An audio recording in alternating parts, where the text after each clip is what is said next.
Magandang araw po sa inyong lahat, mga minamahal naming tagapakinig, at welcome sa ating channel, Ang Puso at Diwa Stories.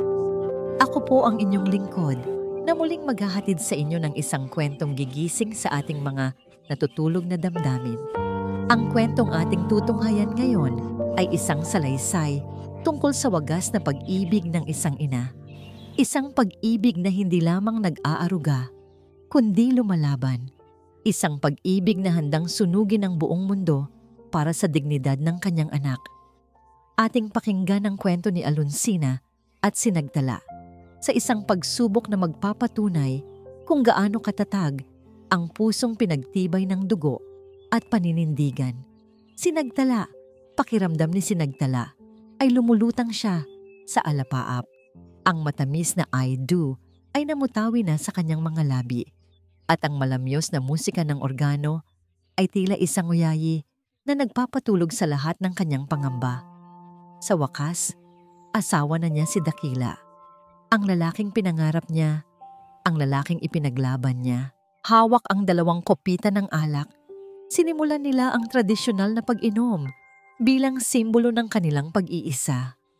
Ngumiti si Dakila, isang ngangiting kayang tunawin ang puso ni Sinagtala.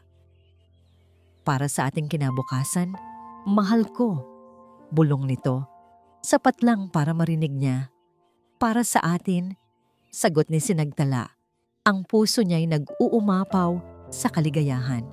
Sa sobrang pananabik, sa hindi inaasahang paggalaw ng kanyang kamay, bahagyang natabig ni Sinagtala ang braso ni Dakila. Ang alak na pula, na simbolo sana ng kanilang pagmamahalan, ay tumapon at gumuhit na parang dugo sa puting-puti at mamahaling barong Tagalog ng kanyang bagong asawa. Naku, patawad, mahal. Mabilis na sabi ni Sinagtala. Kinuha ang panyo para subukang punasan ito. Isang iglap, ang lahat ay nagbago. Ang nangiti sa mga labi ni Dakila ay biglang naglaho, napalitan ng isang malamig na anino. Ang kanyang mga mata, na kanina lang ay puno ng pagsinta, ay biglang naging 2 piraso ng matalim na yelo. Ano ba? Sigaw niya, ang boses ay umaling-awngaw sa loob ng simbahan na ngayon ay nababalot ng nakabibinging katahimikan. Bago pa man makasagot si Sinagtala, isang malutong na tunog ang pumunit sa hangin. Pak! Ang init at hapdi na gumuhit sa kanyang pisngi ay kasing tindi ng gulat na rumagasa sa kanyang buong pagkatao. Napahawak siya sa kanyang mukha, ang mga matay ng lalaki sa hindi makapaniwalang tanong. Sinampal siya ni Dakila, sinampal siya ng kanyang asawa, sa harap ng Diyos, sa harap ng kanilang mga pamilya. Ang buong simbahan ay napuno ng bulungan. Ngunit mas malakas pa sa lahat ng yon ay ang tunog na nakita ni Sinagtala. Mula sa kinauupuan ng pamilya Silawan, isang mapanuyang ngisi ang gumuhit sa mga labi ni Jasmin Dolores, ang kanyang biyenan. Ang mga kapatid at pinsan ni Dakila ay tila nagpipigil ng halakhak. Para sa kanila, ang nangyari ay isang nakakatuwang palabas. Ang kahihiyan ay parang isang kumunoy na humihila sa kanya pababa. Nagsimulang manlabo ang kanyang paningin dahil sa mga luhang nagbabadyang tumulo. Ito ba ang katapusan ng kanyang pangarap? Ngunit sa gitna ng kanyang pagkalugmok, isang anino ang tumayo mula sa unang hilera ng upuan. Si Alonsina, ang kanyang ina. Walang emosyon ang mukha nito, ngunit ang kanyang mga mata ay nagliliyab na parang 2 nagbabagang uling. Dahan-dahan itong lumakad patungo sa altar. Ang bawat hakbang ay may bigat, may paninindigan. Hindi niya tiningnan si Sinagtala. Ang kanyang mga mata ay nakapako kay Dakila at sa pamilya nito. Kinuha niya ang mikropono mula sa kamay ng litong-litong pari. Itinaas niya ito sa kanyang bibig at nang siya ay magsalita, ang boses niya ay kalmado, ngunit matalim na parang patalim. Ang kasal na ito, deklara niya, ang boses ay nangingibabaw sa buong kapilya, ay tapos na. Alonsina. Walang narinig si Alonsina, kundi ang mabilis na pintig ng sarili niyang puso. Ang mga bulungan sa paligid ay tila hangin na lamang sa kanyang tainga. Ang nakikita lang niya ay ang namumutlang mukha ng kanyang anak, ang pulang marka ng palad sa pisngi nito, at ang mapanuyang ngiti ng pamilya Silawan. Sa isang iglap, ang lahat ng pagmamahal na inukol niya para sa magiging manugang ay nag-alab at naging purong galit. Anong karapatan mong saktan ng anak ko? Tanong ni Alonsina. Ang boses ay hindi humihiyaw, ngunit puno ng bigat na tila kayang lumunod sa sinuman. Natauhan si Dakila. Tita, hindi ko po sinasadya. Huwag mo akong tawaging tita, putol ni Alonsina. Wala ka ng karapatan. Si Jasmine Dolores ang sumugod. Ang pagkukunwaring kabaitan ay tuluyan ng nabakbak sa kanyang mukha. Alonsina, huwag kang gumawa ng eksena. Isang maliit na bagay lang. Nagkamali ang anak mo. Doon na napuno si Alonsina. Hinarap niya ang balang araw, sana'y balain niya. Isang maliit na bagay? Ang sampalin ng aking anak sa harap ng altar ay maliit na bagay? Tumingin si Alonsina sa paligid, sa mga matang nakatutok sa kanila. At ang tawanan ng kanyang kahihiyan ay tama lang sa inyo? Isang malamig na ngiti ang sumilay sa labi ni Alonsina, isang ngiting hindi umabot sa kanyang mga mata.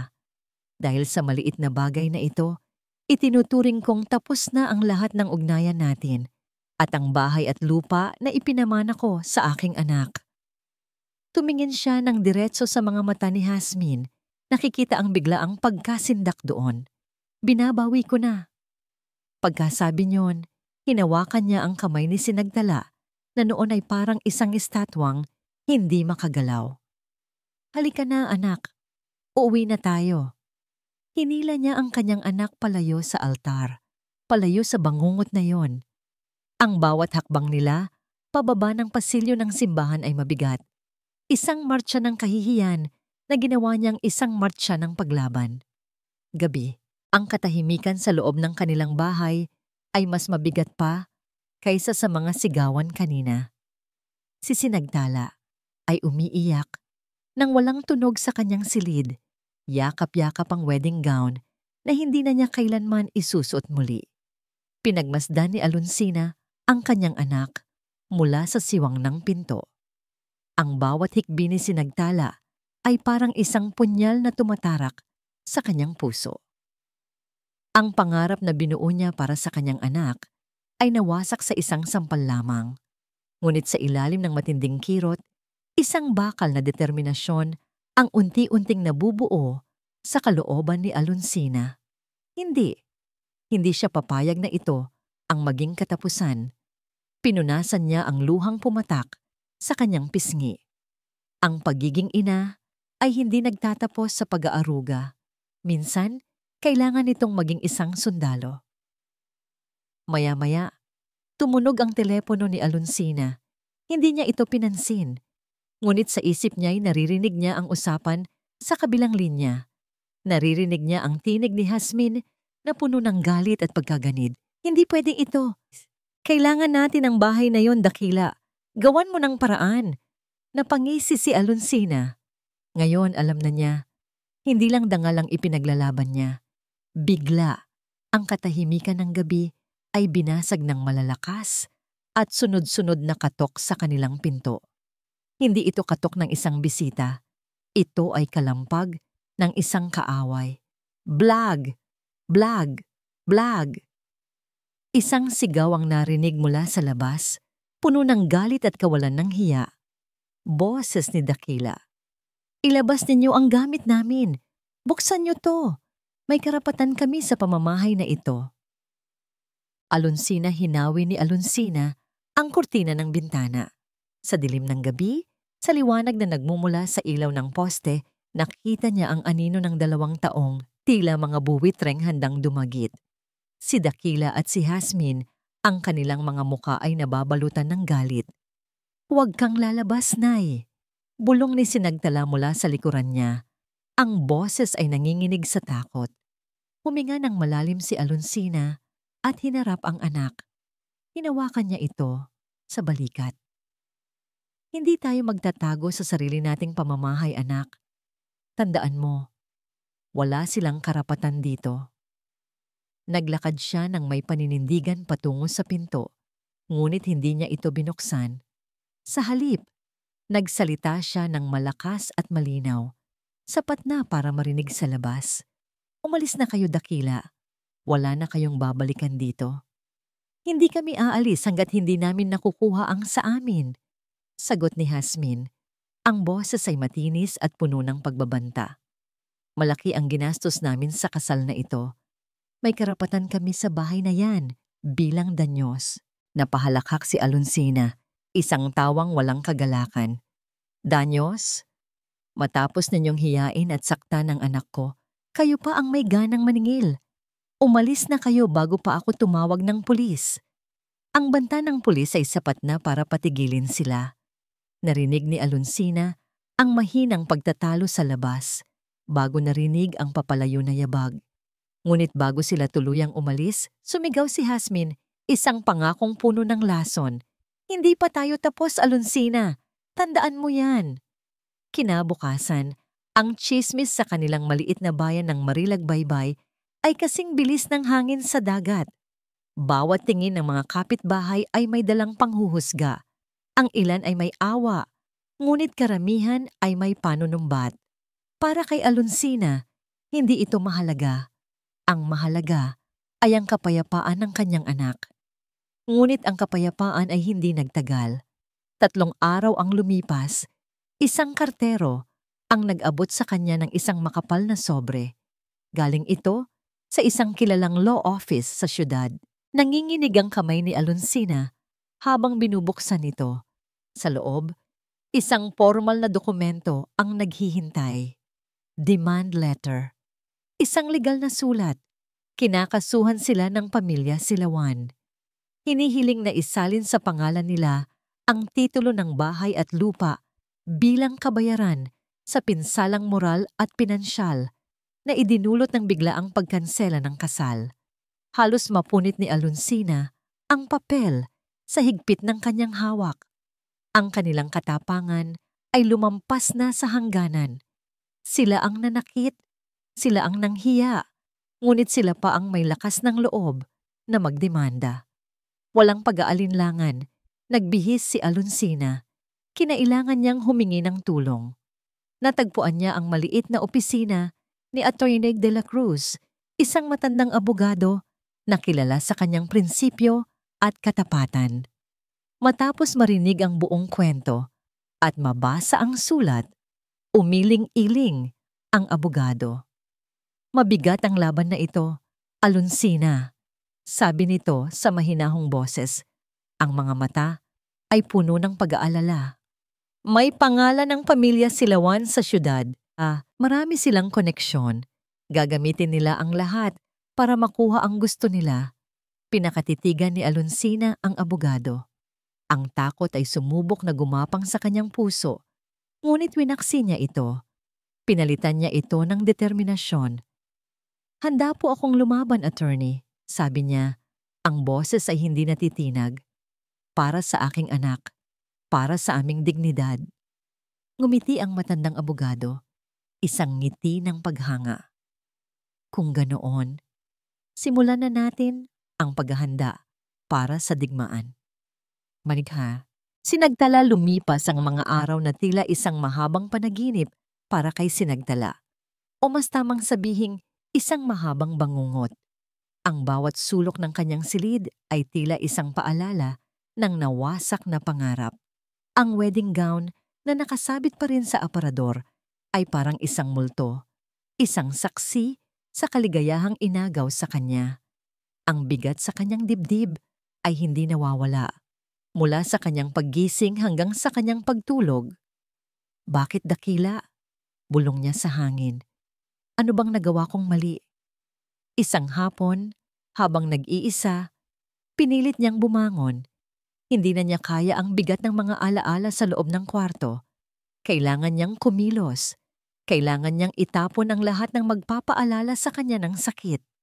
Sinimulan niyang buksan ang mga regalo sa kasal na hindi na natuloy.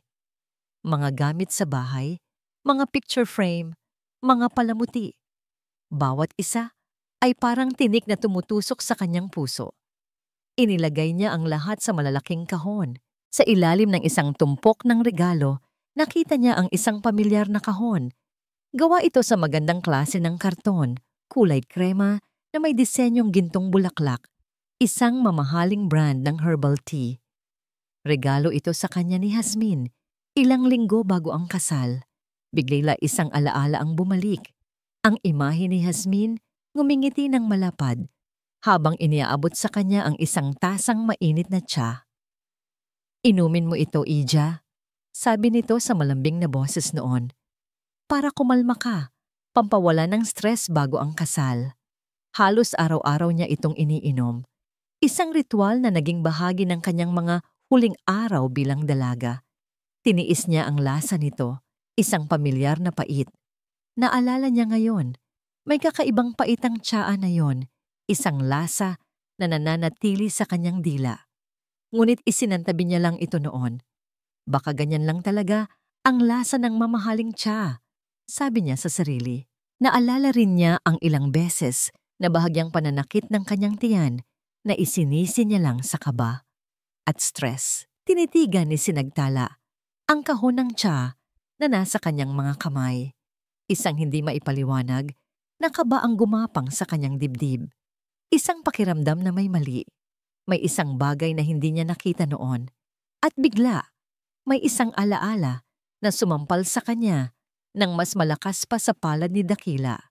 Ilang araw, bago ang kasal, naging abala siya at hindi niya napansin. Pero ngayon, malinaw na malinaw sa isip niya. Huli ang kanyang buwan ng dalaw. Hindi niya ito pinansin. Inisip na dahil lang sa stress.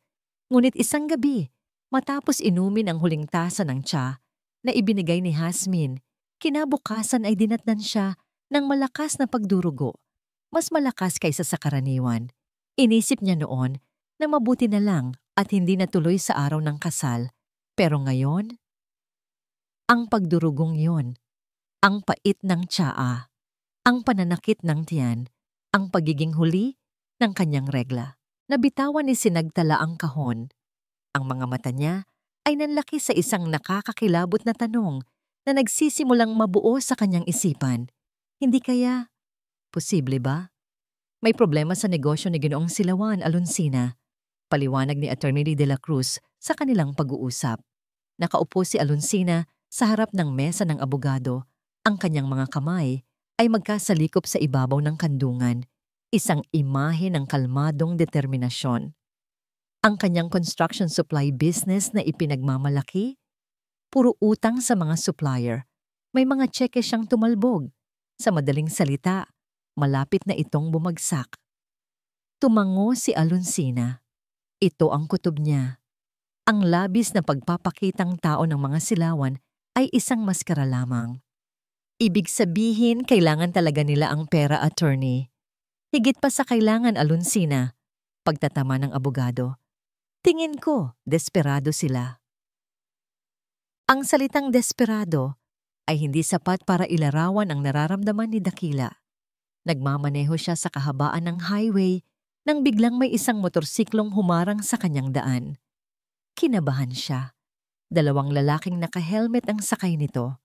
Bumaba ang isa, lumapit sa bintana ng kanyang kotse at kumatok ng malakas gamit ang hawakan ng isang bagay na matigas. Nanginginig na ibinaba ni Dakila ang bintana. "Boss Dakila," sabi ng lalaki. Ang boses ay magaspang at walang emosyon.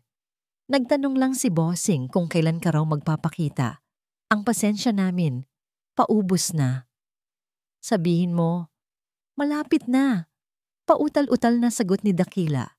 Ramdam niya ang butil-butil na pawis sa kanyang noo. "Kailangan ko lang ng kaunting panahon." Ngumisi ang lalaki. Itinukod nito ang kamay sa bintana at bumulong. "Ang sabi ni boss, sa susunod na magkita tayo, daliri mo na ang kukunin ko. Isa-isa, hanggang sa makabayad ka."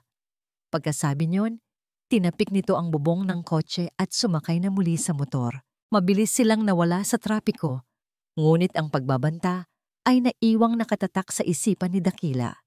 Dali-dali niyang tinawagan ang kanyang ina. "Mama, kailangan na nating makuha ang bahay. Nagpaparamdam na sila," sigaw niya sa telepono. "At ano ang gusto mong gawin ko?" Ganting sigaw ni Hasmin mula sa kabilang linya. "Panindigan mo ang gulo na pinasok mo, Dakila. Kung hindi ka lang sana naging tanga sa altar, nasa atin na sana ang lahat ngayon." "Ako pa ang sinisisi mo. Ikaw ang may gusto nito. Ikaw ang nagplano. Pero ikaw ang sumira." Bulyaw ni Hasmin bago ibinaba ang telepono. Napahampas si Dakila sa manibela. Ang mga pader ay tila unti-unting lumalapit sa kanya. Sa opisina ng abogado, tahimik na nakikinig si Alonsina. Hindi lang ito tungkol sa yaman. Alonsina, pagpapatuloy ni Attorney de la Cruz. May tinatakasan sila, may pinagtatakpan. Sa sandaling iyon, isang malinaw na realisasyon ang tumama kay Alonsina. Ang lahat ng ito, ang pagmamadali sa kasal, ang pagpipilit na mailipat agad ang pangalan ng titulo, ang desperasyong bawiin ang bahay, hindi ito dahil sa nasirang dangal. Ito ay dahil sa pera. Pera. Para sa isang problemang mas malaki at mas madilim. Habang pauwi na siya, tumunog ang kanyang telepono. Isang hindi rehistradong numero. Nag-atubili siyang sagutin, ngunit may nagudyok sa kanya. "Hello?" Isang mahinang boses ng babae ang sumagot mula sa kabilang linya, tila takot na may makarinig. "Kayo po ba si Alonsina Dumagat?" "Ako nga ha. Sino po ito?" Nagkaroon ng sandaling katahimikan, pagkatapos ay isang pabulong na sagot. "Dati po akong kapitbahay ng mga Silawan. May alam ako. May alam ako tungkol sa malaking utang ni Dakila sa sugal." Sinagtala ang balita na ibinaba ni Alonsina tungkol sa utang ni Dakila sa sugal ay parang isang malakas na sampal na gumising sa diwa ni Sinagtala. Hindi na ito simpleng kwento ng nasirang pag-ibig. Isa na itong kwento ng panloloko. Ang lahat ng piraso ng palaisipan ay unti-unting nabubuo sa kanyang isipan. Ang pagmamadali sa kasal, ang pag-target sa kanilang bahay, ang biglaang pagsabog ng galit ni Dakila sa altar. Hindi iyon dahil sa natapong alak. Iyon ay dahil sa bigat ng mga problemang itinatago niya at ang mapait na tiya. Ang hinala tungkol dito ay parang isang multo na hindi siya tinitigilan. Kinabukasan, humarap si Sinagtala sa salamin. Ang nakita niya ay isang babaeng may namumugtong mga mata, maputlang labi, at basag na kaluluwa. Ito ba siya? Ito na lang ba ang natitira sa kanya? Hindi. Hinawakan niya ang kanyang pisngi sa mismong lugar kung saan lumapat ang palad ni Dakila. Sa halip na hapdi, galit ang naramdaman niya. Isang nag-aalab na galit na tumunaw sa lahat ng kanyang luha. Dahan-dahan, pinunasan niya ang kanyang mga mata. At nang muli siyang tumingin sa salamin, iba na ang kanyang nakita. Isang babaeng pagod ng maging biktima. Isang babaeng handa ng lumaban. Kinuha niya ang kahon ng tsaa. Walang paalam, lumabas siya ng bahay at nagtungo sa lumang parte ng bayan, kung saan matatagpuan ang isang maliit na tindahan ng mga halamang gamot na pinapatakbo ng isang matandang herbolaryo. "Gusto ko lang po sanang malaman kung ano-ano ang mga sangkap nito," sabi ni Sinagtala. Inilapag ang ilang piraso ng pinatuyong dahon at ugat sa mesa. Tinitigan siya ng matandang babae. Ang mga mata nito ay matalas at tila nakakabasa ng kaluluwa. Kinuha nito ang mga halaman, inamoy, at sinuring mabuti. Kumunot ang noon nito. "Saan mo ito nakuha, Ija?" tanong ng herbolaryo. Ang boses ay may bahid ng pag-aalala. "Bigay lang po sa akin. Pampakalma daw." Hindi sumagot ang matanda. "Iwan mo muna ito sa akin. Babalikan kita." Habang naghihintay, hindi mapakali si Sinagtala. Umuwi siya at hinalughog ang kanyang lumang laptop. Binuksan niya ang lahat ng folder ng mga litrato nila ni Dakila. Tiningnan niya ang bawat isa, hindi na para sariwain ang alaala, kundi para maghanap ng butas, ng ebidensya. At doon, sa isang folder na may petsang 1 taon na ang nakalipas, nakita niya ito. Isang litratong kuha sa isang birthday party ng kaibigan sa Maynila. Sa likuran, malayo sa grupo, nakatayo si Dakila. Katabi niya ang isang lalaking malaki ang katawan, puno ng tattoo, at may nakakatakot na itsura. At sa likod nila, malabo man, ay kitang-kita ang mga ilaw ng slot machines, isang kasino. Ipinakita niya ito sa kanyang ina nang dumating ito. "Nay, nagsinungaling siya sa lahat," sabi ni Sinagtala. Ang boses ay hindi na umiiyak. Ito ay matatag. Puno ng sakit, pero matatag. Niyakap siya ni Alonsina. "Alam ko, anak." At magbabayad sila. Tumingin si Sinagtala sa kanyang ina. Ang mga mata ay may bagong apoy. "Hindi na ako iiyak, Nay. Lalaban ako." Kinagabihan, habang magkatabi silang naghahapunan, tumunog ang telepono ni Sinagtala. Numero ng herbolaryo. Mabilis niya itong sinagot at inilagay sa loudspeaker. "Hello po?" Ang boses ng matanda sa kabilang linya ay seryoso. Walang paligoy-ligoy. "Ija, ang mga halamang gamot na ito, kilala ko silang lahat." Huminto ito sandali, na tila naghahanap ng tamang salita. "Kapag pinagsama-sama, malakas ang epekto nito." "Anong epekto po?" tanong ni Sinagtala. Nararamdaman ang pagbilis ng tibok ng kanyang puso. Isang malalim na buntong hininga ang narinig mula sa kabilang linya. Pampalaglag. Ang salitang pampalaglag ay parang isang kidlat na tumama sa gitna ng hapagkainan. Nabitawan ni Sinagtala ang kanyang telepono. Bumagsak ito sa sahig, ngunit hindi niya ito narinig. Ang tanging naririnig niya ay ang ugong sa loob ng kanyang tainga at ang malakas na dagundong ng kanyang puso.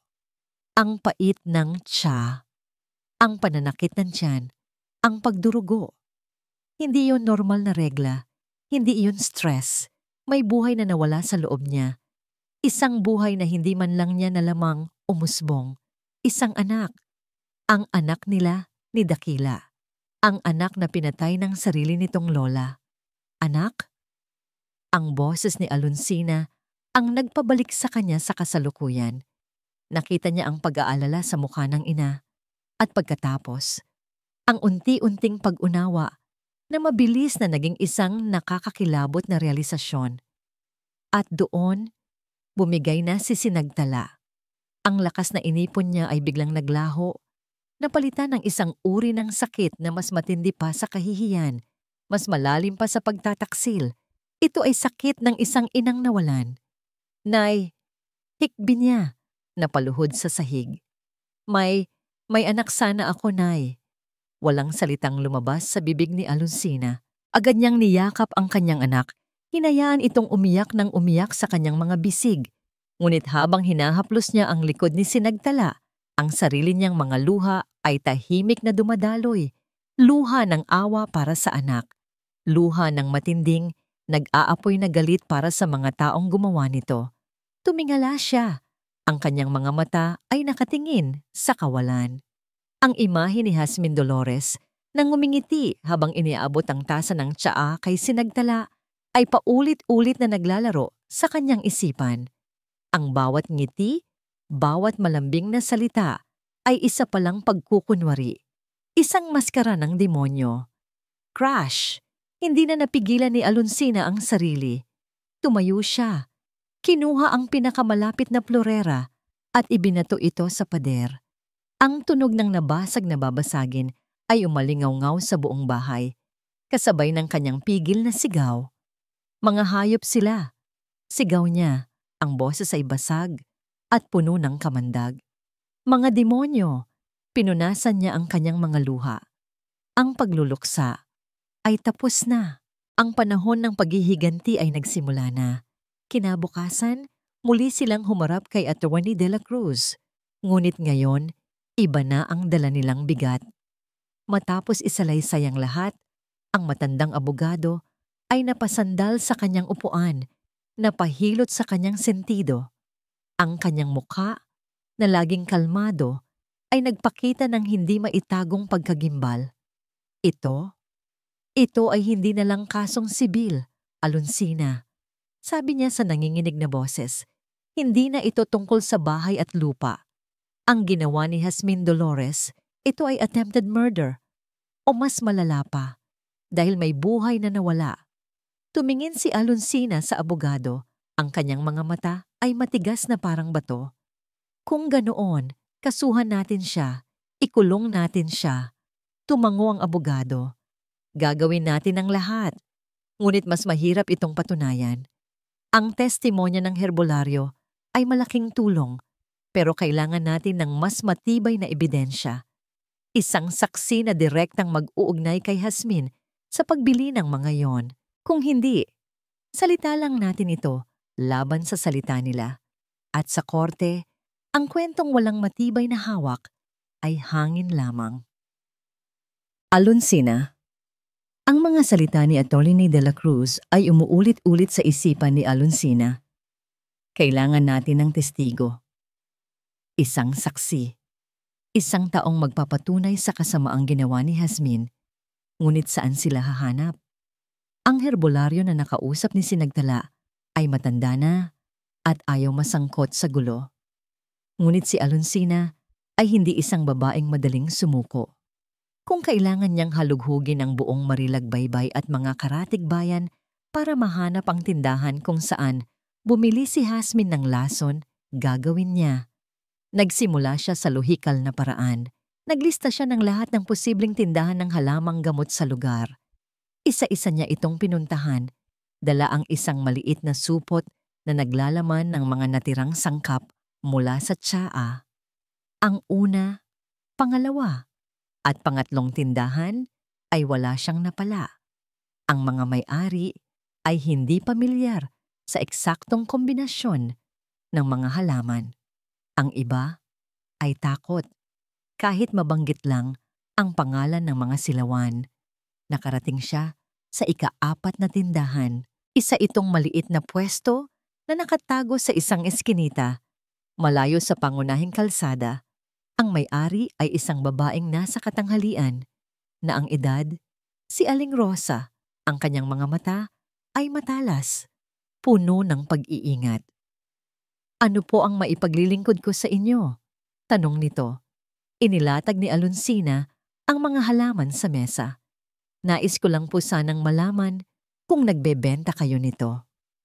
Tinitigan ni Aling Rosa ang mga halaman at sa isang iglap, nakikita ni Alonsina ang isang bahagyang pagbabago sa ekspresyon nito.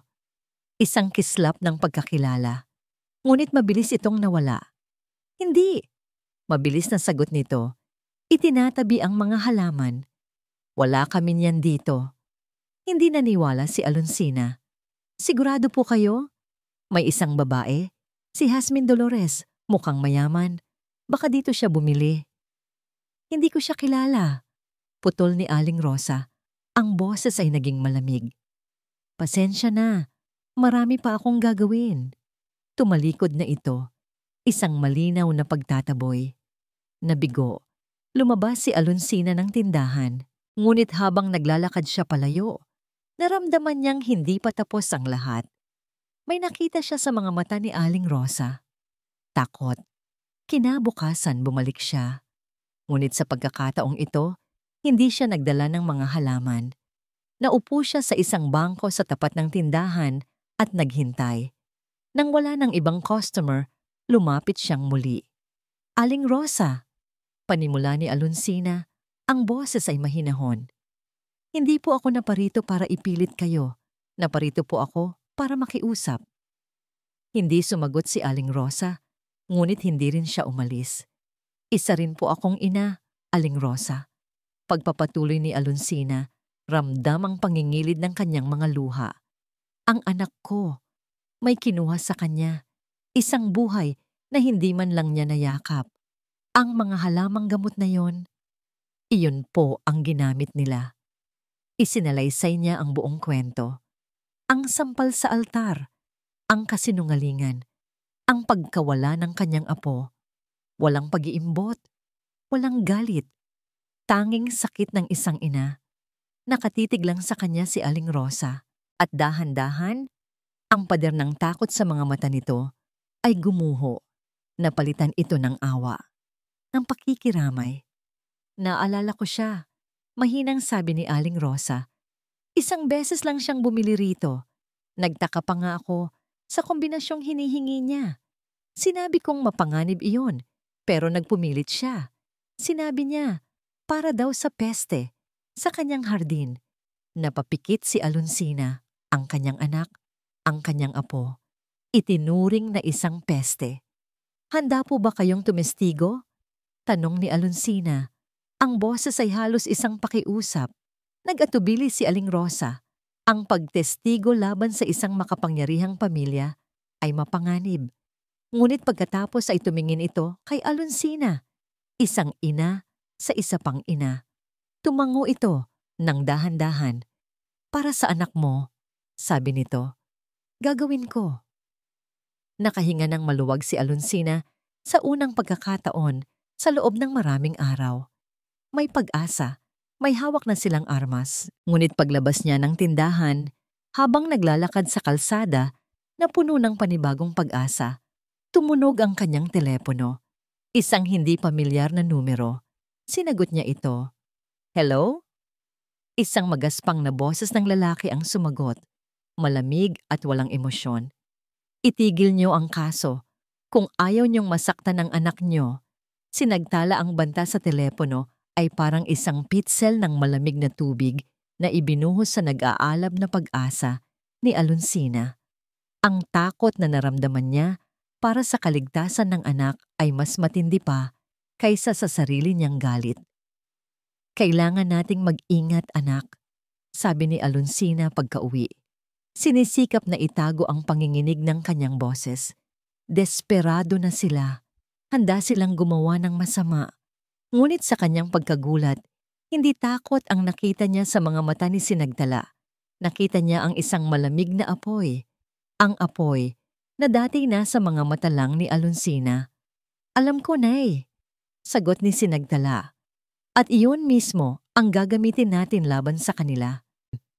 Kinabukasan, sinadya ni Sinagtala na mamalengke mag-isa. Habang naglalakad siya sa masikip na pasilyo ng palengke, naramdaman niya ito, isang pares ng mga matang nakamasid sa kanya.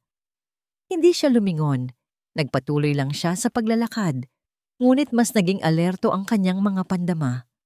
Sa isang tindahan ng gulay, isang lalaking hindi niya kilala, na may peklat sa kilay, ang nagkunwaring namimili sa tabi niya. Magandang araw, miss, sabi nito sa pamilyar na tono. Mag-ingat ka sana sa pag-uwi. Madulas ang kalsada ngayon. Baka maaksidente ka. Hindi ito isang paalala. Isa itong babala. Hindi umimik si Sinagtala. Kinuha niya ang kanyang mga pinamili at naglakad palayo. Ramdam ang mabilis na pagtibok ng kanyang puso. Ngunit sa ilalim ng takot, may umuusbong na plano. Pag-uwi, isinalaysay niya ito sa kanyang ina at kay Attorney De La Cruz sa telepono. Delikado ito, Sinagtala. Babala ng abogado. Mas delikado kung wala tayong gagawin. Giit ni Sinagtala. Ito na ang pagkakataon natin. Kailangan ko lang ng patunay na sila ang nag-utos. Sumang-ayon sila sa isang mapanganib na plano. Makalipas ang 2 araw, muling lumabas si Sinagtala.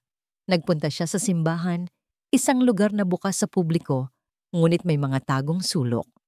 Naupo siya sa isang upuan sa likuran, nagkunwaring nagdarasal. Alam niyang susundan siya. Ilang sandali pa, ang lalaking may peklat ay naupo sa kabilang dulo ng hilera ng upuan. Bago pa man ito makapagsalita, inunahan na siya ni Sinagtala. Ano ang kailangan ninyo? Tanong niya. Hindi lumilingon. Ang boses ay mahina, ngunit matatag. Nagulat ang lalaki sa kanyang katapangan. Matapang ka, sabi nito. Pero ang tapang, nakakamatay. Pakisabi sa nag-utos sa inyo, pagpapatuloy ni Sinagtala, dahan-dahan na ngayong lumingon. na hindi ako natatakot. Itutuloy namin ang kaso. Ngumisi ang lalaki. Ikaw ang bahala. Pero bago ka magdesisyon, isipin mo muna ang nanay mo. Mag-isa lang siya sa bahay, di ba? Baka bigla na lang may pumasok doon na magnanakaw. Ito na ang hinihintay ni Sinagtala. Sino ang nag-utos sa inyo? Tanong niya. Si Dakila o ang nanay niya? Hindi mahalaga kung sino, sagot ng lalaki. Ang mahalaga, gawin mo ang sinasabi namin. Salamat sa babala, sabi ni Sinagtala. Tumayo at naglakad palayo. Paglabas ng simbahan, nanginginig ang kanyang mga tuhod, ngunit may ngiti sa kanyang mga labi. Sa loob ng kanyang bulsa, ang kanyang cellphone ay tuloy-tuloy na nagre-record ng audio mula pa kanina. Dali-dali siyang nagpunta sa opisina ng abogado at ipinarinig ang recording. Hindi man direktang binanggit ang pangalan, pero ang pagtukoy sa kaso at ang pananakot sa kanyang ina ay sapat na, sabi ni Attorney De La Cruz. Ang mga mata ay nagningning. May hawak na tayong ebidensya ng paninindak. Isa na namang pako sa kanilang kabaong. Ilang araw ang lumipas, dumating ang sulat mula sa korte. Ang petsa para sa huling pagdinig ay naitakda na. Ang araw ng paghuhukom ay nalalapit na. Sa gabi bago ang paglilitis, nakatayo si Sinagtala sa may bintana. Katabi ang kanyang ina. Tahimik nilang pinagmamasdan ng buwan. Biglang lumingon si Alonsina at nakita niya sa kabilang kalsada, sa ilalim ng isang puno, si Jasmine Dolores. Nakatayo ito roon, nakatingin sa kanilang bahay. At kahit sa dilim, kitang-kita nila ang isang ngiti sa mga labi nito. Isang ngiti na puno ng kumpiyansa. Isang ngiti na nagsasabing mayroon pa siyang huling baraha na ilalabas. Alonsina, ang silid ng hukuman ay puno ng tensyon.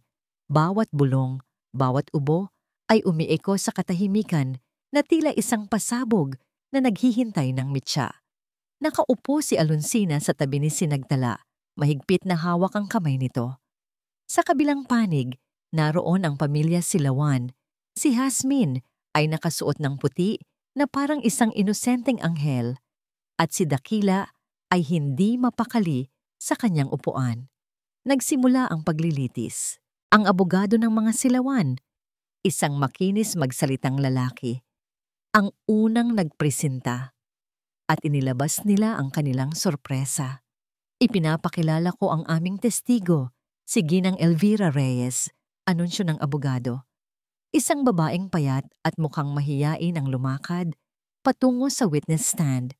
Siya ang dati nilang kasambahay na biglang umalis ilang buwan na ang nakalipas. Nanumpa ito at nagsimulang magsalita. Ako po ang dating labandera ng mga dumagat. Simula ni Elvira, ang boses ay nanginginig.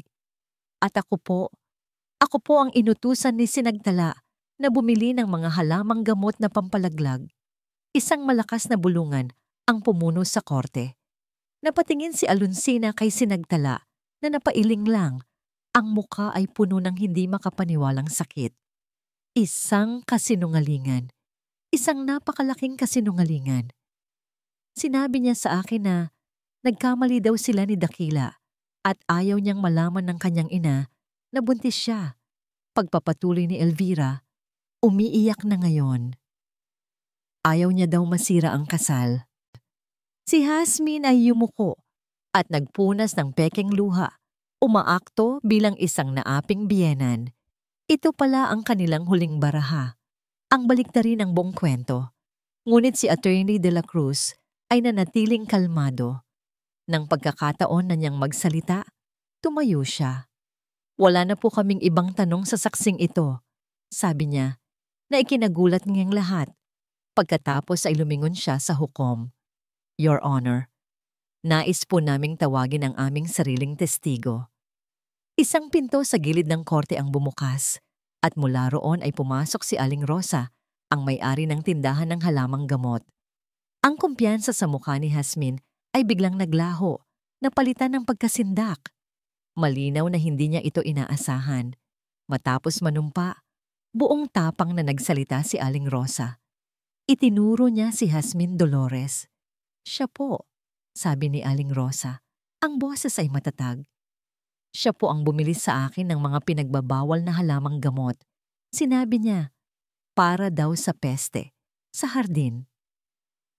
Nagkagulo ang korte. Ang abogado ng mga silawan ay tumayo para tumutol, ngunit huli na ang lahat. Ang buto ng pagdududa ay naitanim na. At hindi pa tapos si Attorney De La Cruz. Your Honor, sabi niya, mayroon pa po kaming isang ebidensya, isang audio recording ng direktang paninindak sa aking kliyente, si Binibining Sinagtala Dumagat. Isang recorder ang inilabas at pinatugtog. Ang magaspang na boses ng lalaking may peklat ay umalingaw-ngaw sa buong silid, malinaw at hindi maikakaila. Isipin mo muna ang nanay mo. Mag-isa lang siya sa bahay, di ba? Baka bigla na lang may pumasok doon na magnanakaw. Habang tumutugtog ang recording, nakita ni Alonsina ang pagbabago sa mukha ni Dakila. Ang pagkukunwari ay nawala. Napalitan ng purong takot. Siya ay natrap. Wala nang matatakbuhan. Nang matapos ang recording, ang katahimikan ay mas mabigat pa kaysa dati. Lumingon si Attorney De La Cruz kay Dakila. Ginoong Silawan, kinikilala mo ba ang pag-uusap na ito? Kayo po ba ang nag-utos sa paninindak na ito para mapilitang iatras ng mga biktima ang kaso? Hindi sumagot si Dakila. Pinagpapawisan siya ng malapot. Tumingin siya sa kanyang ina na sinanyasan siyang manahimik. Ngunit ang bigat ng lahat ay tila bumagsak sa kanya sa isang iglap. Ang mga utang, ang paninindak, ang kasinungalingan, ang nawalang anak. Bigla, bumagsak siya sa kanyang mga tuhod at humagulgol. Hindi ko na kaya. Sigaw ni Cabezia, ang boses ay basag at puno ng pagsisisi. Patawarin niyo ako. Patawarin mo ako. Sinagtala. Tumingin siya sa hukom, ang kanyang mga mata ay ligaw. At pagkatapos, itinaas niya ang isang nanginginig na daliri at itinuro ang sarili niyang ina. Si Mama ang may pakana ng lahat. Siya ang nag-utos na bilhin ang lason. Siya ang nagplano na kunin ang bahay. Siya ang may kasalanan ng lahat. Ang huling salita ay parang isang putok ng baril sa loob ng korte. Si Jasmine Dolores ay napasigaw sa galit. Sinubukang sugurin ang sariling anak. Ngunit napigilan na siya ng mga pulis. Ang kanyang mukha, na kanina'y mukhang anghel, ay naging mukha ng isang halimaw na natalo. Habang kinakabitan siya ng posas, ang kanyang mga mata ay nakatingin pa rin kay Alonsina, puno ng walang katapusang puot. Ngunit hindi na natinag si Alonsina. Tumingin lang siya pabalik, hindi na may galit, kundi may awa. Pinukpok ng hukom ang kanyang martilyo, isang tunog na hudyat ng katapusan, isang tunog ng hustisya. Idineklara ng korte na ang pamilya Dumagat ang nanalo sa kaso. Ang lahat ng demanda ng mga silawan ay ibinasura at si Jasmine Dolores ay haharap sa mabigat na kasong kriminal. Paglabas nila ng korte, niyakap ni Alonsina si Sinagtala. Niyakap niya ito ng mahigpit.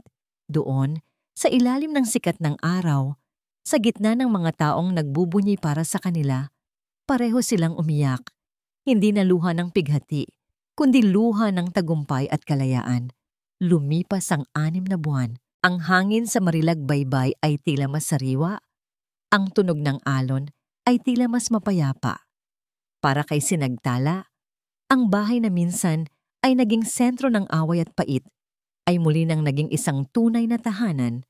Ang bawat sulok nito ay hindi na nagpapaalala ng bangungot, kundi ng katatagan. Isang hapon, magkasama sila ni Alonsina sa hardin. Dati, ang mga halaman dito ay nalanta dahil sa kapabayaan at kalungkutan. Ngayon, nagtatanim sila ng mga bagong bulaklak, mga gumamela na simbolo ng katapangan, at mga sampagita na simbolo ng bagong pag-asa. Mas maganda na siyang tingnan ngayon. Nay, di ba? Sabi ni Sinagtala, pinupunasan ng pawis sa kanyang noo. Ngumiti si Alonsina, Isang ngiting abot langit.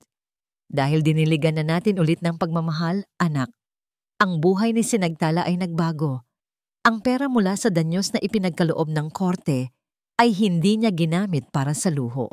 Ginamit niya ang isang bahagi nito para magtayo ng isang maliit na foundation, ang Sinagtala. Isang safe space para sa mga babaeng biktima ng pang-aabuso sa kanilang bayan. Isang beses sa isang linggo, nagpupulong sila sa isang maliit na silid sa munisipyo. Doon, nakaupo si Sinagtala sa harap ng isang grupo ng mga babae, mga ina, mga asawa, mga anak na babae. Hindi siya nagsasalita bilang isang eksperto. Nagsasalita siya bilang isang tulad nila, isang nakaligtas. Ang sakit ay hindi basta-basta nawawala. Sabi niya sa kanila, ang boses ay mahinahon, ngunit puno ng paninindigan. Pero hindi ibig sabihin noon, hahayaan nating talunin tayo nito. Ang bawat sugat ay maaaring maging marka ng ating lakas. Isang araw, isang sulat ang dumating para sa kanya. Galing sa kulungan, galing kay Dakila. Nanginginig ang kamay niya habang binubuksan ito. Sa loob, isang mahabang liham ng paghingi ng tawad, puno ng pagsisisi, ng mga salitang sana at patawad. Binasa niya ito mula simula hanggang dulo. Walang galit, walang pait. Pagkatapos, kumuha siya ng posporo. Dinala niya ang sulat sa lababo at sinunog ito. Pinanood niya ang mga salita ni Dakila na maging abo at mawala sa hangin. Iyon ang huling pagkakataon na hinayaan niyang maging bahagi ito ng kanyang buhay. Sa paglubog ng araw, umupo silang mag-ina sa beranda. Tanaw ang kulay kahel na dagat ng Marilag Baybay. Ang katahimikan sa pagitan nila ay hindi na mabigat.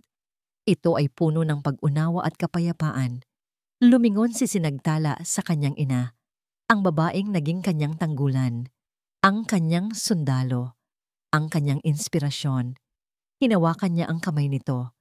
Isang kamay na magaspang dahil sa trabaho, ngunit siyang pinakamatatag na kamay sa buong mundo. Salamat, Nay, bulong ni Sinagtala. Salamat sa lahat. Tinuruan niyo akong maging liwanag sa sarili kong dilim. Niyakap ni Alonsina ang kanyang anak. Sa pagyakap na yon, ang lahat ng sakit, lahat ng hirap ay naglaho. Ang natira na lang ay ang dalawang pusong magkasama, mas matatag, mas buo, at handa nang harapin ang anumang bukas na darating. Sila ang patunay na pagkatapos ng pinakamadilim na gabi, laging may sisikat na bagong umaga. At dito po nagtatapos ang kwento nila, Alonsina at Sinagtala. Isang paglalakbay na nagturo sa atin na ang tunay na lakas ay hindi nasusukat sa kawalan ng pagbagsak, kundi sa kakayahang bumangon sa kabila ng bawat pagsubok. Isang paalala na ang pag-ibig ng isang ina ang pinakamatibay na sandata laban sa anumang uri ng kadiliman. Taos-puso po akong nagpapasalamat sa inyong walang sawang pagsubaybay sa kwentong ito mula simula hanggang sa wakas. Naway may aral kayong napulot at inspirasyong baon-baon sa inyong mga puso. Ano po ang masasabi ninyo sa naging kapalaran ng pamilya Silawan at sa tagumpay ni Alonsina at Sinagtala? I-comment nyo lang po sa ibaba at ating pag-usapan. Kung nagustuhan nyo ang kwentong ito, isang pindot lang po sa like button ay malaking tulong na. Huwag na rin pong kalimutang i-share para marinig din ng iba at mag-subscribe na rin po kayo sa Puso at Diwa Stories para sa mas marami pang kwentong aantig sa ating mga damdamin. Muli, ako po ang inyong lingkod, nag-iiwan ng isang paalala. Ang bawat puso ay may sariling kwento at ang bawat kwento ay may aral na naghihintay. Hanggang sa muli, paalam.